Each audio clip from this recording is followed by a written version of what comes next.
আসসালামু আলাইকুম সম্মানিত দর্শক, সবাই নিশ্চয়ই ভালো আছেন। সকালবেলা একদম ফ্রেশ হয়ে নাস্তা খেতে বসছি। মিষ্টি আলু ফ্রিজে রেখেছিলাম। ফ্রিজে রাখলে মিষ্টি জিনিস খুব মিষ্টি হয়, আরও বেশি মিষ্টি বাড়ে।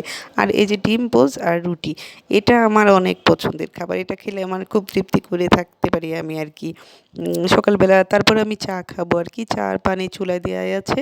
একদম মানে চা পানিটা ফুটে উঠলে তখন চা পাতা দিয়ে চা বানিয়ে নিই। মাঝে মাঝে আবার মিল্ক টি খাই। আপনারা হয়তো খান কি না জানি না। মিল্ক টিগুলো যে রেডি টিগুলো পাওয়া যায়, ওগুলোও ভালোই লাগে। তার মধ্যেও কিন্তু আমি দুধ আর চিনি দিয়ে নেই। কারণ কারণ মানে বেশি দুধ আর চিনি দিলে তার মধ্যে না আরও মজা হয়।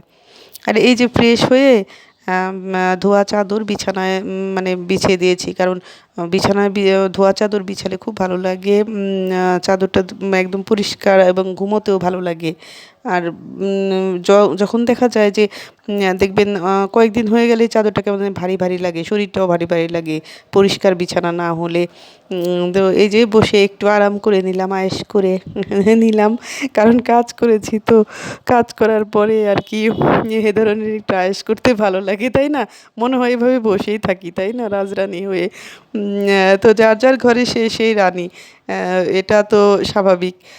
আমার ঘরে আমি রানী, তাই না? আমার হাজব্যান্ড রাজা, আমি হচ্ছি রানী। এটা সব প্রত্যেকটা মেয়েই তার ঘরে সে রানী আর হাজব্যান্ড হচ্ছে রাজা।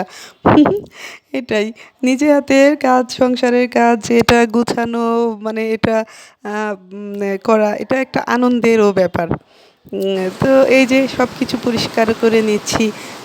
যেমন ধুলা পড়ে যায়, যত আপনি ইয়েতেই থাকেন ধুলা পড়বেই। ১০ তলায় থাকলেও ধুলা পড়ে, আবার নিচতলায় থাকলেও ধুলা পড়ে। যাবেটা কোথায় মানুষ? প্রচুর ধুলা। তো কি আর করা, এই যে মুছে নিলাম। তারপরে এই যে সব কিছু যেমন কাজ রেডি করা, রান্না টান্নার কাজ রেডি করা, রান্না করা তো লাগবেই। এখন কি খাবো প্রতিদিনই দেখেন, মানে সংসারে একটা দরকার হয় যে কি খাবো, এটা মাথায় মানে থাকেই। তারপরে একটা চিন্তা থাকে যে বিকালে কি নাস্তা খাবো, মানে সকাল দুপুর বিকাল সবসময় কিন্তু রাত, এগুলো কিন্তু মেয়েদের মানে সাধারণত মাথায় থাকে যে কি করব কি করব, একটা চিন্তা, একটা টেনশন। ছেলেদের যেমন বাইরে কাজ করা একটা টেনশন, মেয়েদেরও কিন্তু তাই।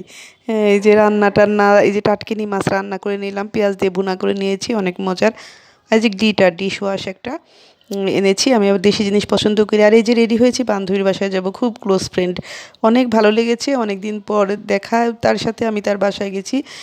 খুবই খুবই আনন্দ লেগেছে, ভালো লেগেছে। কারণ খুবই ভালো লাগে দেখবেন বান্ধবীদের সাথে কথা বললে। তারপরে এই যে বান্ধবীর বাসায় যাওয়ার পথে এই যে আনোয়ার নূর জামে মসজিদ, এই জামে মসজিদটা দেখে আমার খুব ভালো লাগছে। এই রোডে আমি যাই না, মানে কত বছর মনে হয় যায় না এই রোডে। তো এটা দেখে আমার অনেক ভালো লাগলো। ভিতরে আরও সুন্দর গাছ, তারপরে ভিতরে একদম মানে সিরিয়াল অনুযায়ী যেমন একদম সবুজ ঘেরা মনে হয়, এরকম লাগে। আর আসার সময় আমি লাইটিং দেখছিলাম, এত ভালো লাগছিল। ভিডিও আসলে করিনি, তখন একবার ভিডিও করেছি। তো এই যে লোকজন থাকে তো তাকিয়ে থাকে, ভিডিও করাটাও একটা ঝামেলা এখন বাইরে গিয়ে। খুব কষ্ট করে আপনাদের জন্য ভিডিও করে আনি। প্লিজ সবাই একটু সাপোর্ট দিবেন। তো দেখি আপনাদের সাথে শেয়ার করতে ভাল লাগে সব কিছু। আনোয়ার নূর জামে মসজিদ, এটা আমাদের মানিকগঞ্জের সেওতায়। তো এই যে গাছগুলো এত সুন্দর, মানে কি বলবো, আবার বাইরে বাগানও করেছে। যাই হোক, আমি এই যে এসে আবার এই যে কাঁচামরিচগুলো কি করলাম, পরিষ্কার করে নিলাম আর কি, একটু বোটা ছাড়িয়ে নিলাম। বোটা ছাড়িয়ে ফ্রিজে রেখে দিলে ভালো থাকে। তো এই যে বোটা ছাড়িয়ে নিয়েছি কাঁচামরিচের। তো এই বোটা ছাড়িয়ে একদম মানে এয়ারটাইট করে পলিথিনে ভরে রেখে দিলে অনেক দিন অনেক দিন ভালো থাকে। এই যে তারপরে এই যে পবিত্র কোরআন শরীফ ফ্রিজের উপরে রেখেছি, বুকে নিয়ে রেখেছি, কারণ ফ্রিজটা পরিষ্কার করেছি। কোরআন শরীফটার উপরে একটু মুছে নিলাম। মাশাআল্লাহ, আল্লাহ হাফেজ।